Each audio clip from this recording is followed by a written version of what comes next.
Maverick 100.9 Aggie Land's country alternative. It's Corliss getting to make a new friend today. His name is Brett Patterson. Brett, how are you? I am awesome. How are you doing? I am wonderful. I'm very excited to chat with you because a friend of mine has told me about your music and kind of sad we haven't met sooner, you know? I know it. Me too, but I'm happy to be here. Better late than never, you know? Exactly. And it's a new year. We may as well just shove some new music in it, right? Hey, why not? Why not? This is a great start to my year. Absolutely. Well, so it looks like the brand new single that you've sent over is called Hold the Weight, which actually sounds really heavy. So tell me what this is about. Well, I wrote this song after going out to the bars, and I think I watched one of my friends play, and I had a really, really fun night. And then I made about a 35-minute drive back home. And I was very, very blessed to make it back home that night. And so when I got home, I still had a lot of energy, and I decided, well, I really got away with that one, and I figure I'm going to write a song about that. So I wrote a song about doing the things that you did in your youth and really not being able to do those things like you used to. And just kind of, it's about growing up. It's about kind of getting wiser and kind of the burdens of getting wiser and the burdens of getting older. Yeah, it could be from anything from, getting rid of bad habits to, growing up. It could be getting older and wiser is a good thing, but this was kind of about the bittersweet of not being able to do what you could in your youth, the way that you used to do it, at least. It sounds like you wrote this song for me. I think a lot of people can relate to this one. I still find myself relating to this one, Yeah. Well, I mean, I'm 32, and that is it's a weird age because I don't feel older. I don't really act older, but I am. And I realize that, especially as someone that talks to young artists, it's very much in front of me that I am aging. Oh no. But I've had to make changes, especially physically. Oh my God, once you hit 30, everything just kicks you in the hiney. And right. Oh no, I mean, I can just imagine, so I'm 21 and I feel a lot older, at least physically, but also kind of in a mature type of sense than I was when I was 18 starting out, and I can't imagine 9 years from now where I'm going to be. They do. And I'll tell you that as the 32-year-old, they don't see, 18 and 21. That doesn't seem like it's that far apart. But those are your biggest growing years. And then I distinctly remember my life changed at 25. Yeah. You wouldn't believe how everything turns around then. And you're going to look at yourself at 21 and be like, oh, I was just a kid. And then 30 comes. But I do have to commend you for recognizing that at an early age. That's honestly very cool. Well, thank you. I've been told, I've always had older friends, but I've also just always kind of been around adults my whole life, and I kind of now consider adults some of my friends. And in the music business, I have more older friends than I do friends my age or younger friends. So I guess my friends and family have always said I have an old soul, if you will. So I guess I was able to recognize that early. I'm the oldest in my family, the oldest of all my cousins and my entire generation on both sides of the family. So I guess you kind of adopt that, and being the very oldest in the family, you kind of develop that maturity sooner than some of my, siblings, cousins, and friends and all that. That makes a lot of sense. That does. Well, I'm very excited to take a listen to this one, and we're going to debut it now on Maverick 100.9 for everyone. This is Brett Patterson and Hold the Weight. Due to copyright, Brian Broadcasting is not licensed to air this single for you in podcast form, but you can now find it anywhere that you stream and download music. And today's interview continues now. Maverick 100.9, you heard it here first. That was Hold the Weight. Brett Patterson is on with me, and I've never met you before. Where are you from? I am from Stamford, Texas. That's in the middle of nowhere, north of Abilene. Oh, you are like out there. Yes, I'm out there, which we think y'all are out there. So I mean, Fair it's funny. enough. Texas, I mean, it's not like some other states where the entire state is kind of in one little area. I mean, to me, College Station, Houston, that's a different world than up here, like Abilene. Yeah. And Abilene's kind of on its own up here in a way. Yeah, it really is. It's funny you say that. I was just doing an interview right before I popped on with you. And I'm actually originally from Kansas. And so I was talking to this artist about people that we know. And finally he like catches on and he's like, "Do you just know everyone from Kansas?" And I was like, I had to think about it. And I was like, well, yeah, but you don't realize how big Texas is unless you live somewhere other than Texas. Yeah, true. And, like Alaska and California, they're technically larger than Texas, but I don't really count those, Yeah. Yeah. You look at states like even Oklahoma and Kansas and New Mexico, and, they're some of them are fairly large states, but they're just little counties compared to Texas, It's just like this little teeny tiny world. It's like we have America, which is teeny tiny, and then we have Texas. That is huge. Yep. Oh, how funny. So how has touring life been for you? Tell me a little bit about the live scene that you've started to insert yourself in, because I know you're still fairly early in your career. I am. Yeah, I'm still fairly early.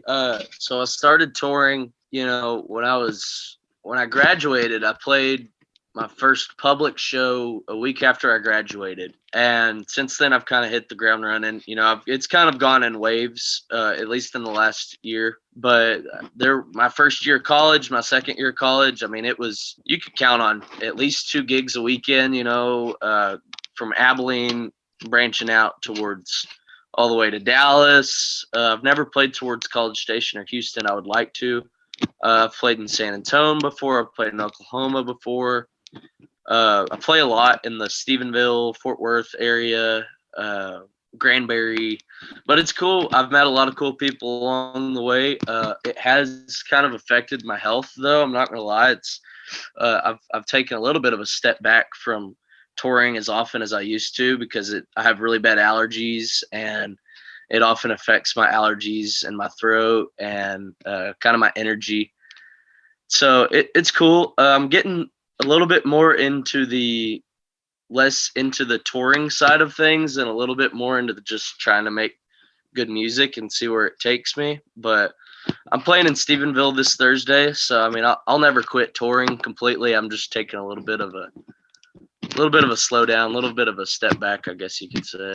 Well, it's your instrument. You can't make music without it. And I don't think people quite understand, even say for a young artist, like you could talk about Cody Johnson all day. Well, Cody Johnson also has all these tools and things that can get him through a life on the road. Whereas a younger artist, it's a little bit harder to take care of yourself. You don't have as much money to work with. You don't have a big team to work with.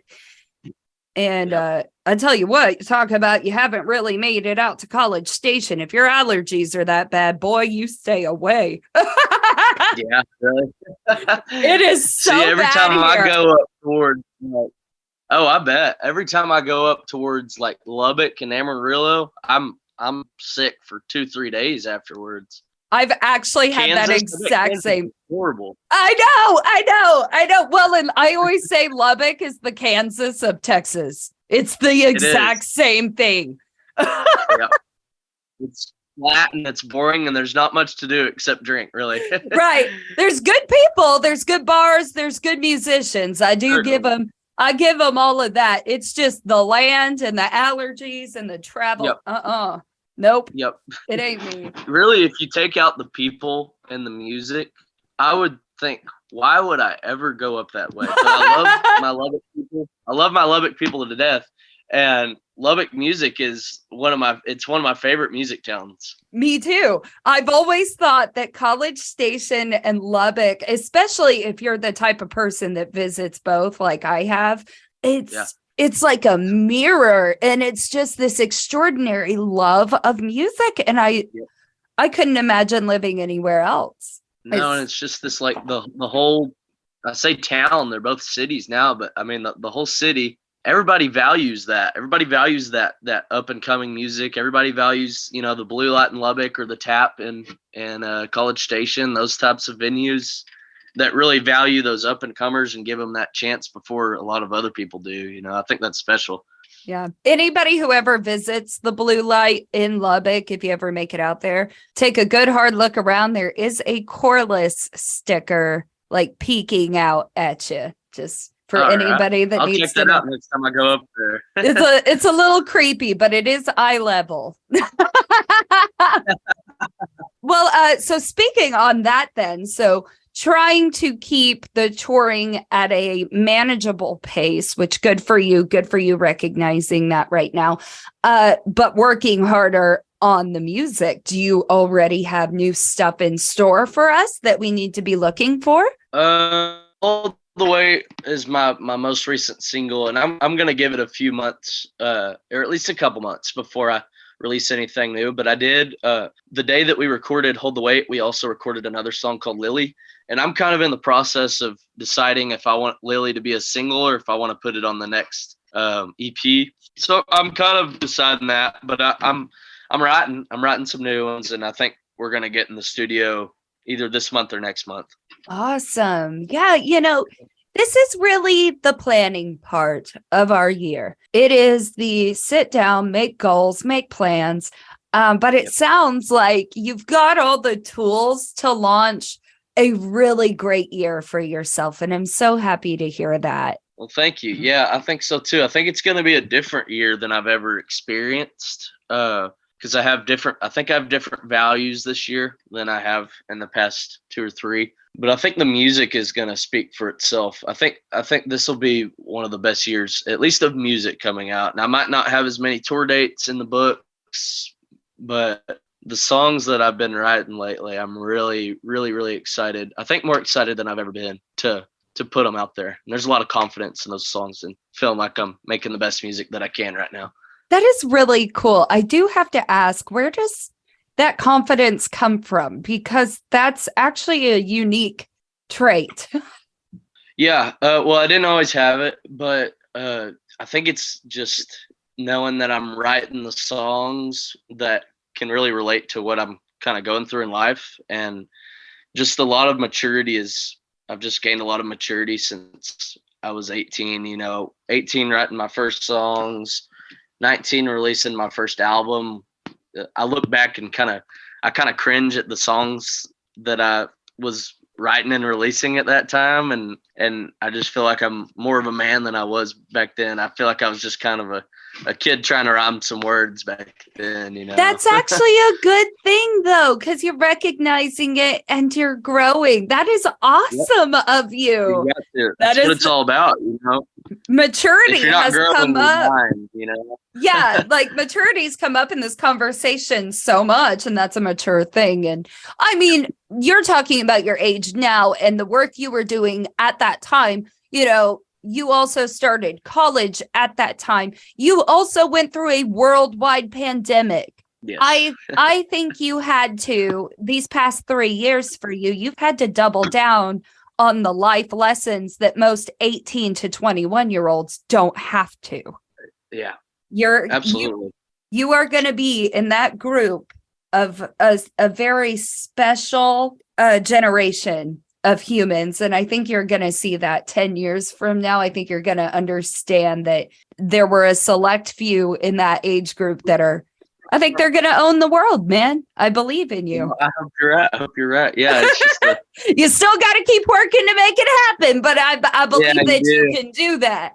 I think getting sick was one. I got sick a whole lot in the last 2 years, and that was a big that was just something that I kind of had to grow from, I guess. And because that was pretty tough. You go from playing, 3-4 shows a weekend consistently to having to cancel all those shows. And, maybe some venues don't call you back after canceling last minute. And maybe, you just get tired of getting sick. And over time, I was just miserable getting sick and getting sick once a month at least, and having to cancel shows and having vocal issues. And I just started, I don't know, you just mature over time. Sometimes hard things make you mature. Oh, I believe that. So I actually just recently started sharing with my listeners things that have changed in me. I got sick and mine was COVID, but it did something very weird to me, and it didn't do it to anybody else that I know.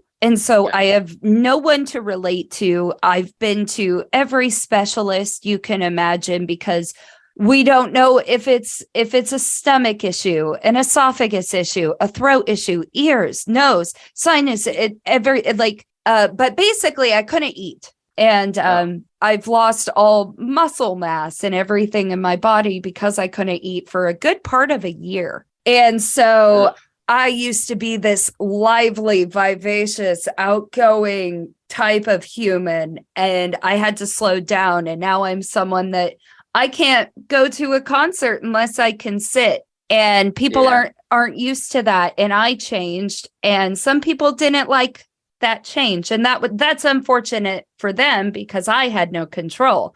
I'm just trying to stay alive. So I do get that weird switch in your life and having to take care of yourself. We just think that if we work hard, everything in the world is going to come to us. But when your body says it's too much, your body means it. And your body is the boss of you. No matter what your brain says, your body is the boss. Yep, that is the truth. That's a hard truth to accept, Oh, it's the hardest. Well, and really, it's bull. It sucks. And you really don't have to think about that truth until it slaps you in the face, I think. Yeah, it's almost unavoidable. I guess if we're saying, and this is from me and Brett, like if we are saying anything in this interview today, it is take care of the body before it turns on you. If you can, take care of it before. Don't let it get this bad. Yep. I'm 21 and I've just started kind of working out again, but I wish I would have stayed in shape. I wish I would have stayed in shape from 18 until now. There's no telling what, differences could have been made. Yeah, same here. Drink water. Oh my God. Oh yeah. It's like pulling teeth for me. I can't drink water. It's bad. So there's your life advice. I've always loved water, and I'm super thankful for that. You should be. But I've never wanted to eat right, so there's my kryptonite. Yes, life advice from a 21-year-old and 32-year-old, y'all. Cheers to that. Oh, goodness gracious. Brett Patterson, everybody, please follow him. I have really enjoyed chatting with you. You have a whole lot of music for people to go out and discover and follow for new music coming in 2023. Brett, it's just been a joy getting to know you. Oh, absolutely. This has been a blast. It's been one of my favorites.